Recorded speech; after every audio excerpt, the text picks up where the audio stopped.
What's up guys, Adam your sport performance coach here, and today we're going over 4 ways to improve your aerobic capacity. Number 1, you've got your VO2 Max. Number 2, you have your energy efficiency. Number 3, nope, that's not right. Number 3, you have your movement economy. And number 4, you have your anaerobic threshold. So without further ado, let's go and take a look. So what is VO2 Max? VO2 Max is essentially the maximum rate that you can uptake oxygen or consume oxygen in. It is measured in mils per kg per minute or in litres per minute. You typically do it on a cycle ergometer in a lab or on a treadmill. You still have a full gas analysis mask on and some equipment, and it will then analyze your VO2 max from there. So you have to get to the stage where you're absolutely pretty much buggered, so volitional fatigue.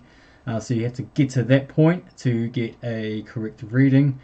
If you don't quite get to that point, you will get a VO2 peak, which is basically it's the same, but you haven't reached your max. So it's the maximum before you reach the maximum, if that makes sense.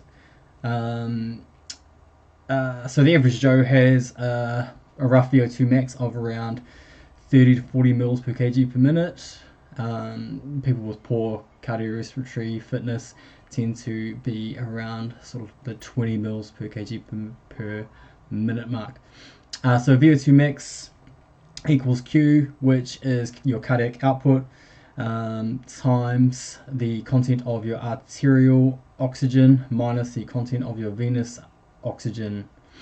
So the arterial oxygen is the oxygenated blood that travels around the body, which is bright red in color, while the venous oxygen content is sort of purple translucent color, and that's deoxygenated blood.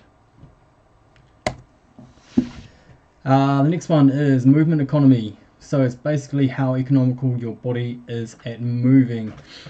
So if you're running, for example, and you don't have great hip flexion or hip extension or ankle dorsiflexion, it means you're not going to be as economical at running as your counterpart that doesn't have those issues.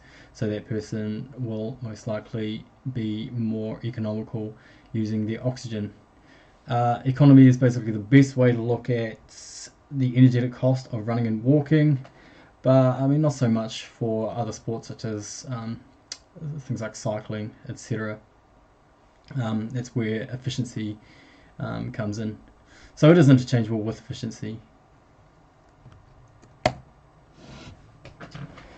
So energy efficiency, just like we talked just briefly before.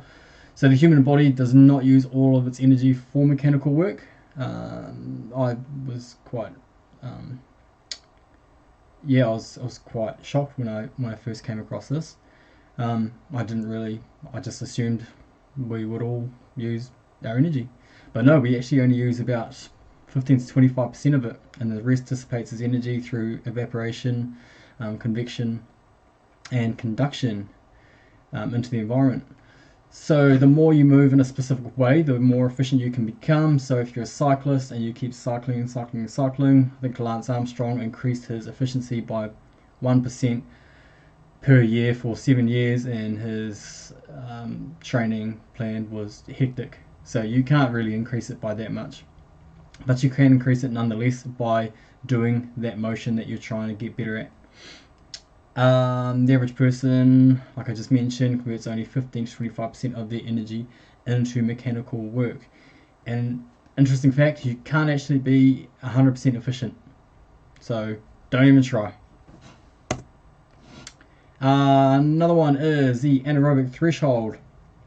So this is the threshold when you go from your aerobic energy system, which predominantly uses fat as fuel, and then you cross over to your anaerobic energy system, which uses glycogen. Cool. So for best aerobic endurance performance, you want to stay just below this. So you don't want to go over the anaerobic threshold, because then you're going into that system where you're not using your fat as fuel, and you're going to fatigue, and you're going to basically slow down, and it's not good for sports performance. It is the onset of lactic acid in the blood. So, just as I said before, not good if you get to that. So it's good to hit this point to go sort of into your anaerobic energy system for, I mean, let's just say over 2 minutes. You'll be sort of, or around the 2 minute mark, you'll be hitting that anaerobic system, well, between 10 seconds and 2 minutes roughly.